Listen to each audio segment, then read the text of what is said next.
Today, for this segment of the show, it's called Feature of Habit, and we try to highlight different guests that can spread knowledge about areas that me and my other co-hosts aren't necessarily sufficient in, or just people, like I was saying, that are wise or just like old friends to catch up with. So I'm joined today by Steve Sparks, who... A wise old friend. A wise old friend. Okay, yeah, all right.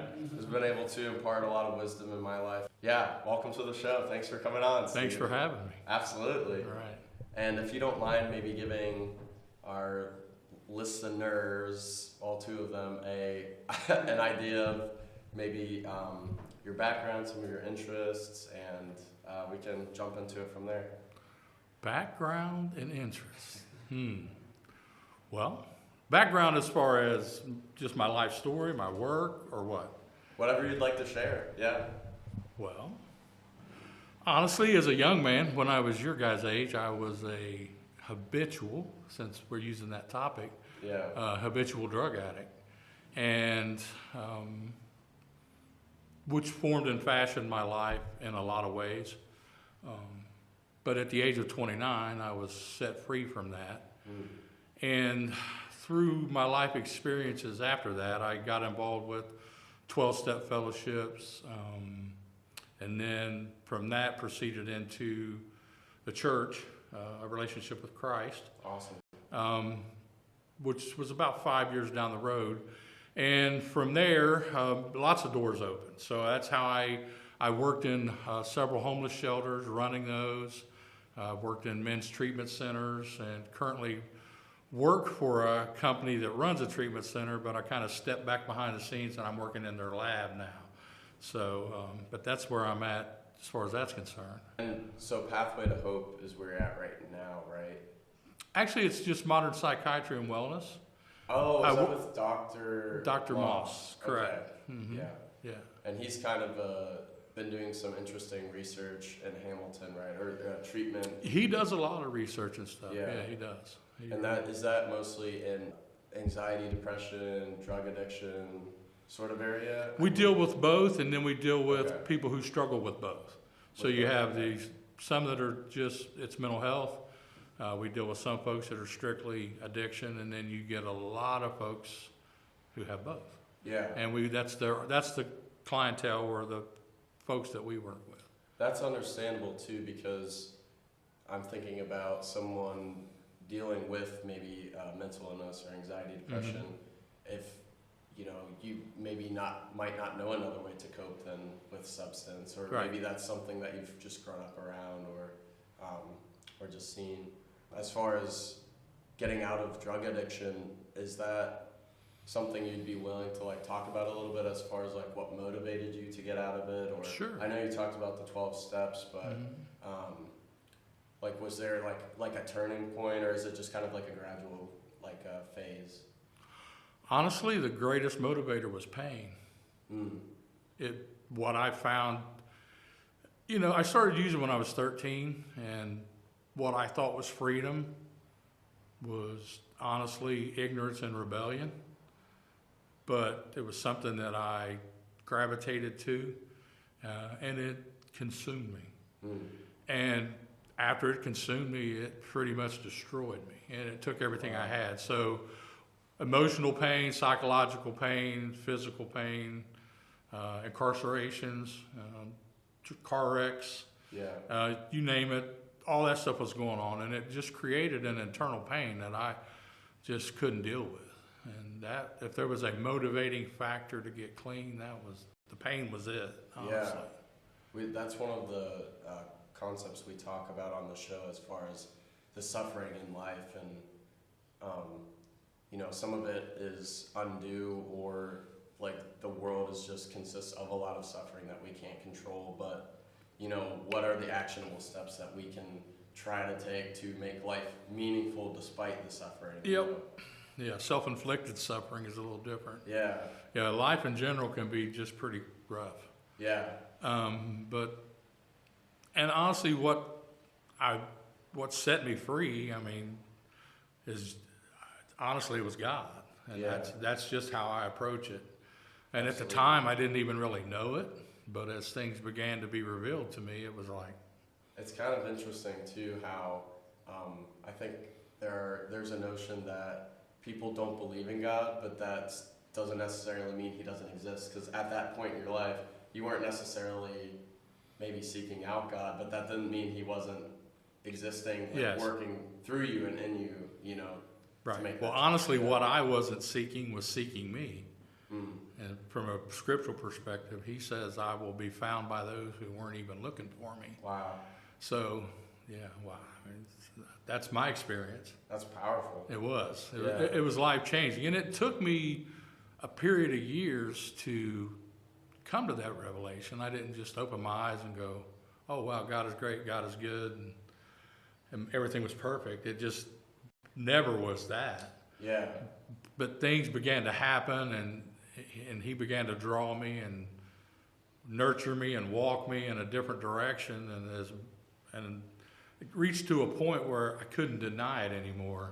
And I think, I don't want to misquote anybody, I think it was Billy Graham, and he said, I've never seen the wind, but I've seen the effects of the wind. Right. I can feel it. Yeah. Exactly. So my experience with God was pretty much the same.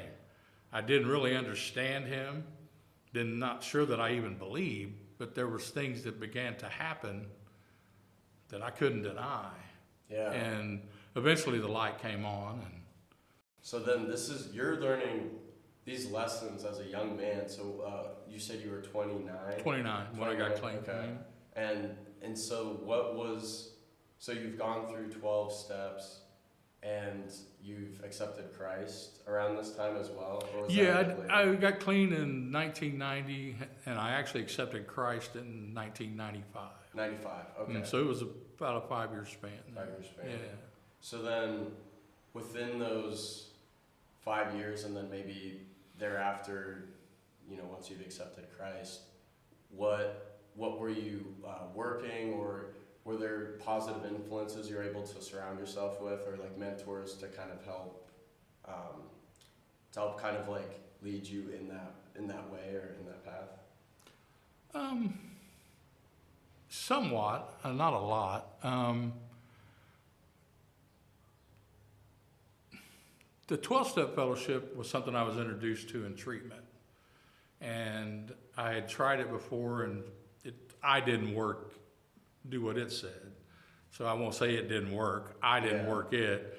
But then through the experience of working the 12 steps, I had a sponsor. I had a lot of friends that I was accountable to and connected to, and it did help me grow.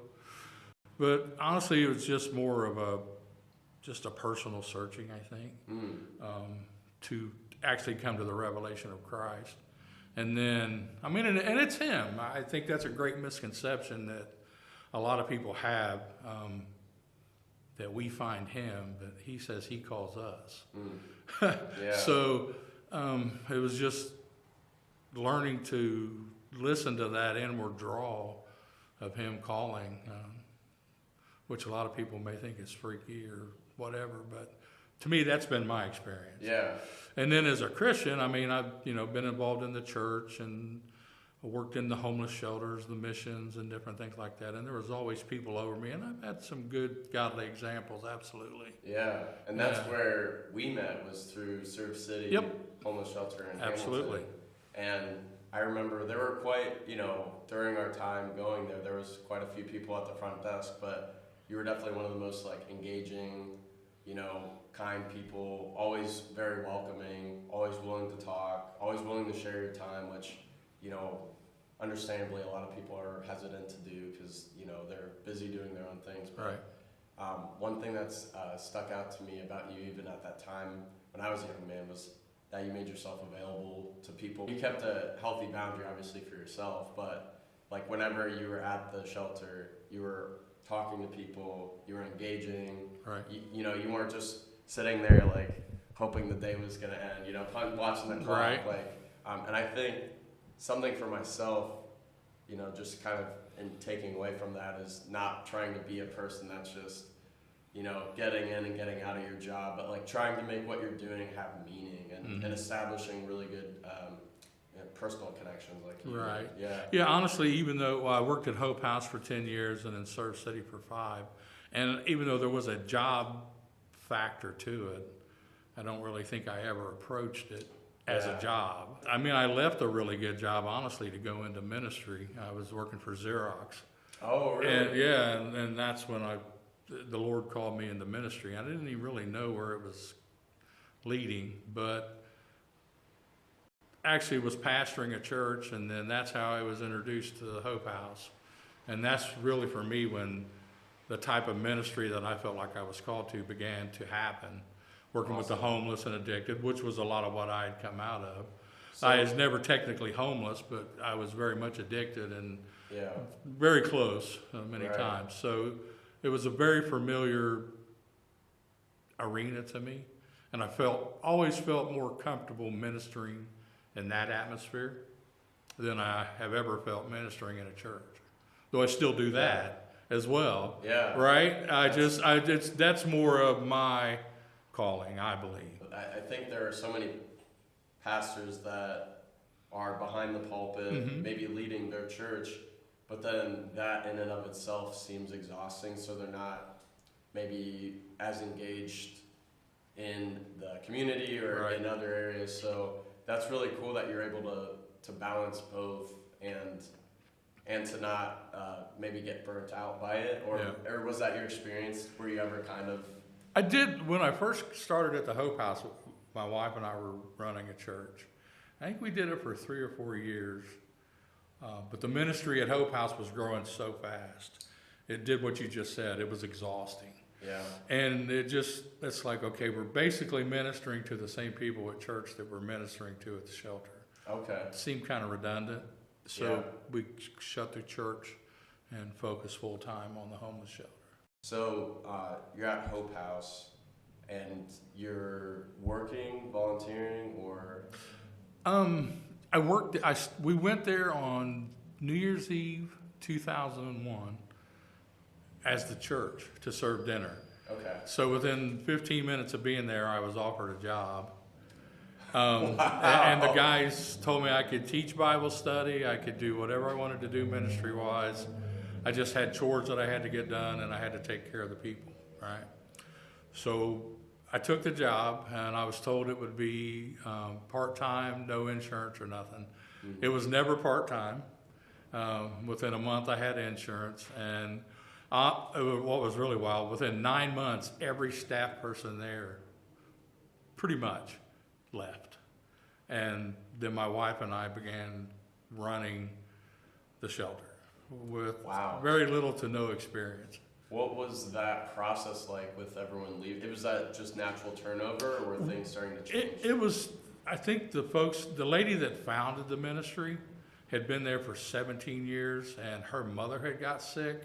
So I think it was in her head to leave before I ever got there. Yeah. It just happened at that time. And again, that was kind of like God working what he works. Yeah. You know what I mean? And so, yeah, I started there in January of 2002. And that September, they told us they were shutting the doors. Wow. No one was going to get paid. Basically, it was over. And my wife and I and the caseworker, and there was like a part-time maintenance guy. Great people, man, awesome people. We all got together and prayed about it. We just really didn't feel like that was supposed to happen. And we reached out to the board, which there weren't many people still involved, and told them we would do what we could to keep the doors open as long as they would do what they did to take care of the business side of it. And well, that's a good agreement then. man, because they were trying to hand me the keys and say do everything, and I'm like, no, thank you. Yeah, it's because that's important too, for what we were talking about earlier with not getting burned out. Yep. To say, hey, let's spread these duties around. We all have this vision. We all believe in this. Yep. Like, why not keep it going? One thing I learned in the 12-step fellowships that was invaluable, and I still try to practice it to these days, was number one, be accountable for myself. How not to be a people pleaser, and I don't much have a problem saying no. That's good. You know what I mean? Because sometimes it's necessary to say, you know what, I don't think I can do that. I'm willing to help, but Yeah. I don't think I'm supposed to do that. That's a lesson that's, like you were saying, invaluable to say no. I'm highly agreeable. Yep. So I don't like saying no. Yep. But that's been a good, throughout college for me, learning to, even though I like doing a lot of different things, Sure.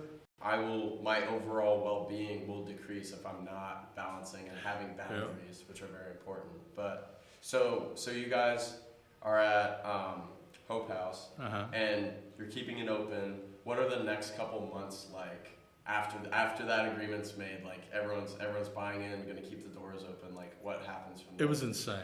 Really? It truly was. My wife and I, for the most part, were running the day-to-day operations by ourselves. And we were pretty much working 7 days a week, 12 hours a day for a couple months.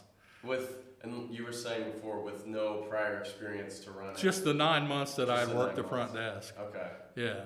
Yeah. So I knew basic standard operations of the Okay. facility, but it was, like I said, 9 months doesn't teach you a lot. Right. And so it was trial under fire. But God began to open doors even from there. And he began to send people in just slowly, one piece here, one piece there. But for the first couple months, the only way I can explain it was insane. Yeah. Yeah. It was like I'd check in, she'd check out. Baptism She'd by check fire. in, I'd check out, man. Yeah. And it was like, there were days when I would just go up in the office and sleep on the couch. Wow. Because I knew I had to be right back. Yeah. Wow. So those, you're saying 12-hour shifts, 7 days a week. Mm-hmm. That's for months? It was probably close to 2 months, I think. 2 months. Yeah. Wow. That's a long time. But so then help finally comes. They did. Are they able to hire more people? They or- did, yeah. Okay. God sent us a wonderful man from Pittsburgh Very who had ran an inner city mission through a fellowship called the Association of Gospel Rescue Missions. And he came to just evaluate the situation, so he thought. And then he kind of got entangled in it, and he became our executive director. But he would only be there part-time. But she and I handled pretty much everything day to day. And then the pastor of the church that I'm attending now was the first staff person we hired. And he helped run the desk for us. And just like I said, from there, pieces were added here and there. Yeah. And it was awesome. What were some of the biggest takeaways of those like hectic months? Like, because I'm assuming you're learning a lot every day, and you're dealing with people probably in crisis or Absolutely. near crisis. So, what were some of the takeaways in those busy months that you were able to apply either to the rest of your life or just the rest of that business? I guess the easiest way to sum it up is to say an experience like that will teach you how to practice your faith. Mm. I can't really, there was so much that happened, and to think back on, I had no choice but to trust God and began to trust the people that I was working with. My wife and I had just got married, so we knew each other, but there was a lot to learn. And working with each other was different. That was stressful. Yeah. And she'll agree if she sees this. She knows it was. She knows it was. It was. But honestly, that's the best way for me to sum it up. Is my faith was not external at that point. Yeah. It wasn't just something I did or said as far as going to church, reading the Bible, being a Christian, whatever. I learned to apply that in each and every area of my life. It's essentially not life and death, but somewhere pretty close to that, where it's I need this to get through my day, because if I don't have this all fails. Yep. Or this, Absolutely. Yeah. That's a really important lesson. And I wonder too, at Serve City, so what that transition was like, as far as you're at Hope House and then went to Serve City after. Was there like another change in the board, or what kind of? Actually, there was a change in the board and the staffing, and they began to make changes at the Hope House, and things that I didn't necessarily agree with. And I'm not saying they were bad or whatever, just different way of running things and different vision possibly. And so it's just something God prepared my heart for, and it just reached a point where it was time to move on. Yeah. Yeah, it's kind of painful though. It is. Because you've been, I mean, just in our brief conversation now, it seems like you're able to grow a lot in just a couple of years. Probably more growth than a lot of people experience during a lifetime as far as just taking on a sinking ship, riding it, and then watching it, you know, keep going and keep. And the important thing, too, a distinction is not only did it keep going, but you're able to help who knows how many people while keeping it open. So. I see people all the time. A lot of them I don't remember their names, but I know that's where I knew them from Hope House, Serve City. Wow. Yeah. That's really cool. And they'll thank you and talk to you. It's probably nice, too, that in the moment you're not knowing even what sort of impact you're having, because they could be, you know, stressed out, in crisis, coming off, you know, trying to deal with addiction. But then they remember you. Yep. And then it's like seeing you, and they're probably in a lot more better of a place, and you're, you know, it's got to be like fulfilling. It is. In some sense. Yeah. It is. It's a very grateful feeling to know that God was able to use you to impact somebody's life like that. Talk about humble. Yes. Humbling. Yep, Yeah. very much so. And that's a mindset that I think you have to keep too, because if you get puffed up in doing it, I don't know. It's just, to me, it's very humbling because I know where I came from. Yeah. And I know where that lifestyle took me. And thank God for the people that were there for me, you know, when he opened the door for me to make a change. You know, some wonderful people, you know. Yeah. So to be able to turn that around and do the same thing was awesome. Absolutely. It is awesome. I still get to do it. That's true. Yeah. Right. So at Serve City now, and I don't quite remember how long you were there until we started getting involved, but we crossed paths at, you know, I would say pretty early on, as far as like when our family starts coming down. You know, you were always very good at listening to me about like what I was going on in high school, or like what was I thinking, because we eventually, our family, Luke's behind the camera, but Luke and I's family moves to Hamilton, so you know, you're really good at just like listening to my thoughts about, the neighborhood, or, you know, just making me feel at home, I guess, too. Like we were talking about, you do, I think, with so many other people as well. So, were there any kind of like highlights, anything that sticks out from your time at Serve City that maybe is different from Hope House, or maybe is like worth noting? Any big lessons? Very similar atmospheres. So, I mean, it was a lot of the same. Yeah. But through both experiences, man, met a ton of great people. And your family, your guys' family, was one of them. I always found an inspiration from your family. Yeah, your mom and dad are awesome. Thank you. I love your mom and dad. So, yeah, and your mom was actually, I met her first. She was just zipping in and out, doing what she does. Exactly. And so I met her and connected with her, and then met your dad, and then met the whole family, and then got the pleasure of knowing all of you. So I think that was one of my biggest takeaways from both ministries is, so I was able to serve a lot of people that maybe weren't Christians or were just at that place where they were being called in or whatever, but I met a lot of people who came to those facilities to practice their faith. And it was a wonderful experience. Yeah. For me, it was challenging because of, I guess, the different denominations or practices, and being able to branch into all that and not let that be a hindrance, even though there may have been things that I didn't agree with or whatever, but was able to share that common bond of serving and being there for folks. Yeah. And were you, I know that Serve City had the Bible study. Were you involved in leading that? Or yeah, that's actually how I volunteered for a year there teaching Bible study before I ever worked there. No way. Okay. Yeah. Wow. It's funny how I think too in those, at least those two examples, how you're not even needing to interview. It's just you living your life, doing something you love, and then people coming along and hey, do you just want to work here? Like, Yeah, I never interviewed for either job. Yeah, that's pretty cool. Yeah, like actually turned a job at Serve City down. Really? When what happened, there was a period of time of about a year from Hope House to Serve City. And in that time frame, my wife had 2 major back surgeries. So I had the ability to be with her and take care of her. And they had tried to get me to come straight there because I knew Kay and Linda, the ladies that were running it. And they're like, well, we need some help. And I'm like, I'm just not ready. Yeah. You know, and I wasn't.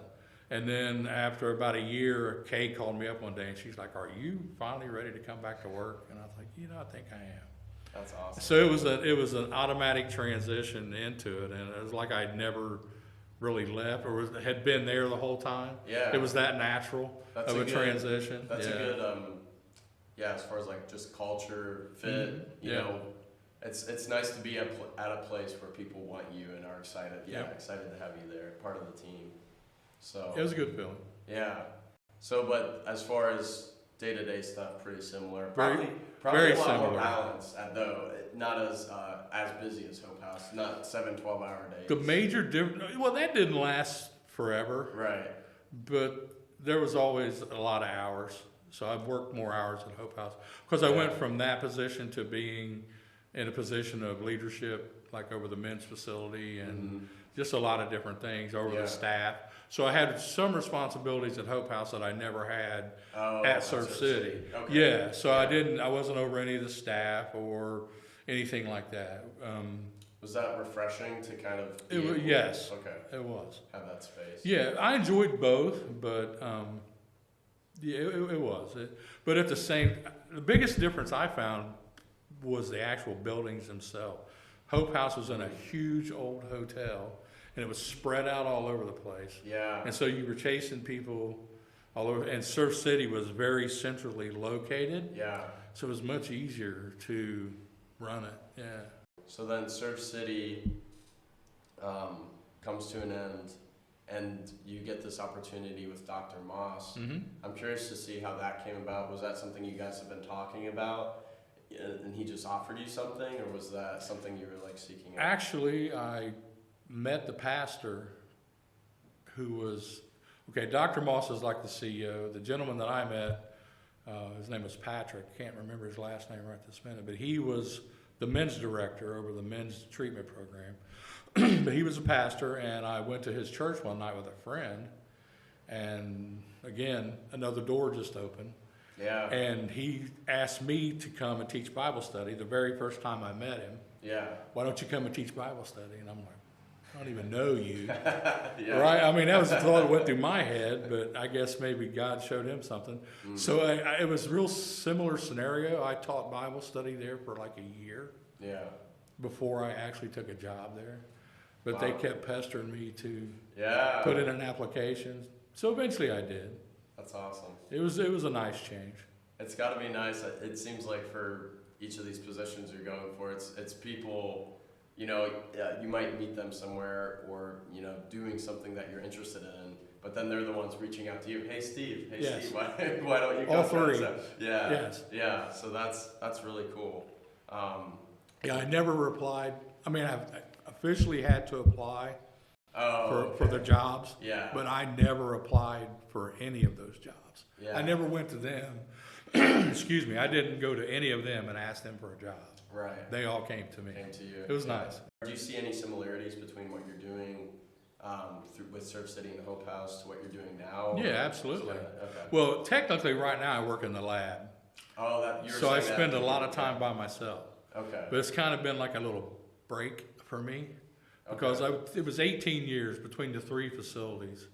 It was 18 years, and what I call it is frontline ministry. Yeah. Hands-on with people in crisis. Yeah. Either detoxing, wanting to get clean, trying to find a home, no place to stay. God only knows what got them there in the first place. Right. So it was 18 years of that, and it was wonderful, and I loved it, and I still enjoy doing those things, but it just took a toll on me after 18 years. It was much needed for me, honestly. Now, 18 years, am I gonna stay there? I don't know. Is that the end? I don't know. But at the time, it was just needed. Needed, yeah. I was tired. Yeah. And I Understandable. honestly got to the place where I was beginning to see behaviors in me that I hadn't seen for a long time, such as maybe anger and frustration. Yeah. And not that you can't ever get angry, but I was becoming an angry person again.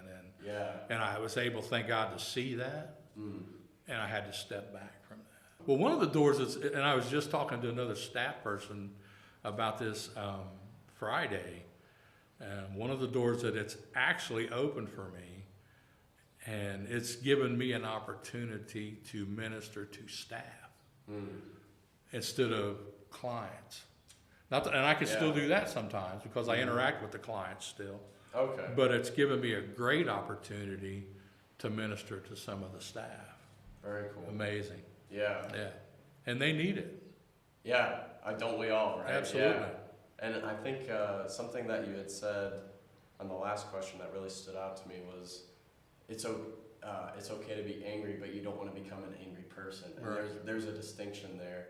I think that that's some really good practical wisdom. Even I'll probably take away from our conversation today as far as like, it's okay to be angry. It's probably even healthy to feel that way and to understand what's upsetting you. Like that response can be helpful, but you don't want to stay that way, or you don't want to dwell that way, or let it become like a continual pattern or something like that. So, yeah, that's really good. Perpetual anger is not a good thing. Yeah, perpetual really anything. Right. Not a good thing. Yeah.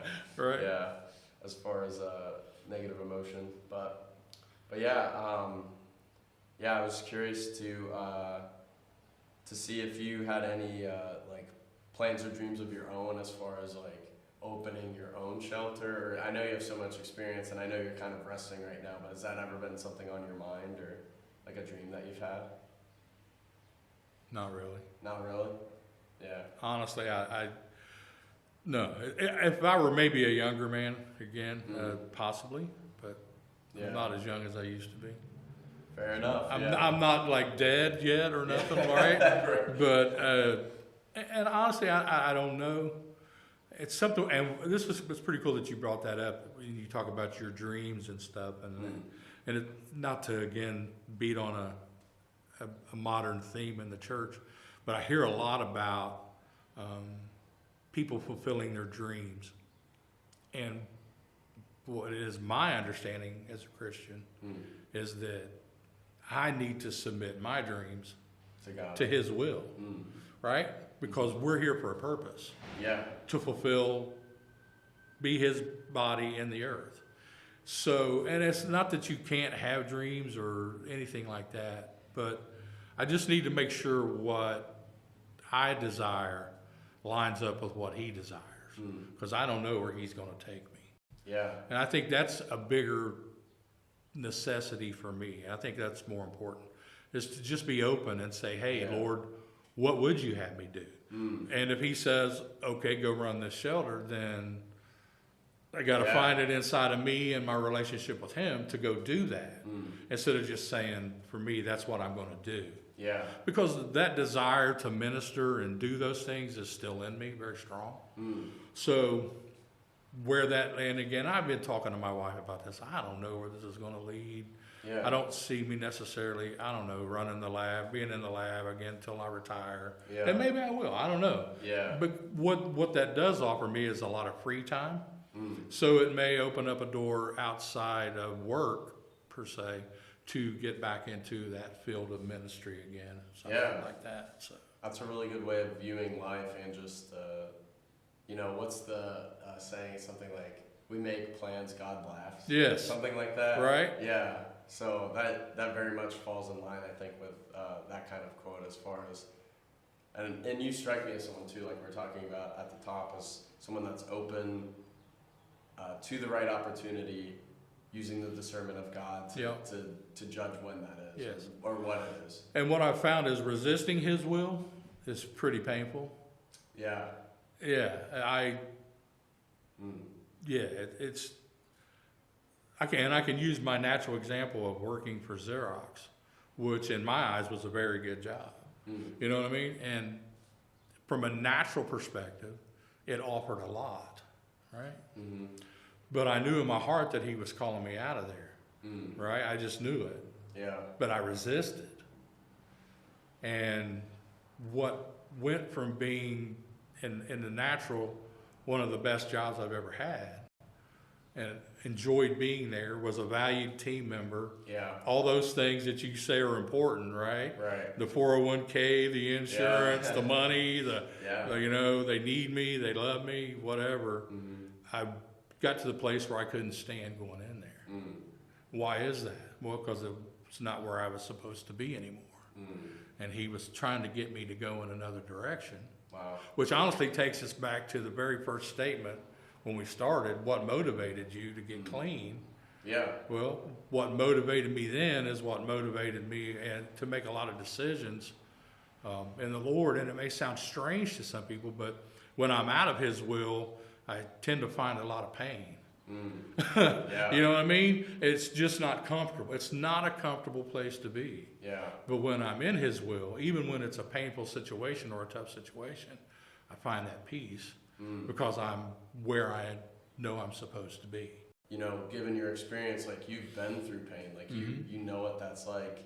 Well, honestly, we should be more refined and we should be more polished Yeah. as we spend more time with Him, I think. Yeah. It's definitely a process for sure. That Absolutely. sanctification. You know, Absolutely. Yeah. We're actually talking about that on another podcast. Just it's a beautiful and painful process. Yeah, dying doesn't come easy. Yeah. And there's people who look like, what? It's like you have to pick up your cross and follow Him. And Paul said you have to die to yourself daily.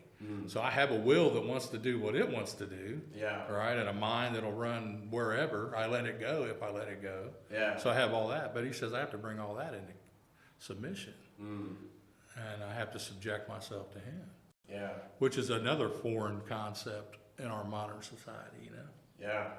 It's difficult to have discipline or to have, you know, it's worthwhile, but it's difficult to set up those boundaries for yourself, for your relationship with God and relationship with others, even as far as, you know, I know these things are good for me, but these things are difficult to do. Yep. You know, but I wanna hang with it and try to do them, and I need people in my life to hold me accountable to those things. So, you know. And what I found too is a lot of them, it's not that they're difficult to do, is that they're different than the way I'm used to doing them. So it seems more difficult than it is. Yeah. You know what I mean? Yeah. But Jesus said, my yoke is easy and my burden is light. Right. Right? Yeah. My commandments aren't harsh. Yeah. I'm not trying to destroy you. I'm trying to give you life. Exactly. And when we adopt that mindset, that what He's trying to do, and the things that He's trying to get me to do really aren't that hard. And they're not for my destruction. They're for my edification. Yeah. I think it's interesting you touch on that point because there's this, I don't know if it's becoming increasingly popular of late, but that instant gratification I think is very, you know, and the idea of delaying myself something today for something tomorrow is, I don't know if it's maybe just my generation or if it's something else, or maybe it's always just been that way and it's just difficult to think in that term, but you know, the idea of working towards something, sacrificing in the present for the future. Right. And you can even just look at statistics too of like how much people save over time, and as far as, you know, just kind of changing more of their mindset for the present and today. And it's a microwave world. Yeah. Honestly, drive through, microwave, quick quick, everything. Yeah. And it's like we're so busy. We're so busy. What are we so busy doing? Yeah. If everything's saving us time, what are we so busy doing Exactly. that other people haven't done for forever? People's been raising kids forever. Yeah. And we're not the first generation to raise kids. We're not. You know what I mean? I don't know. It's and I think technology, which is a wonderful thing, has really added a lot to that. Yeah, it's interesting in that I think it makes our lives more, or can make our lives more efficient, but then it can also be a vice if not used correctly. Or, you know, especially like social media and some of those sort of things. And that's actually a scripture. Daniel 12:4, he talks about in the last days, knowledge will explode. Whoa. And many will run to and fro seeking that knowledge.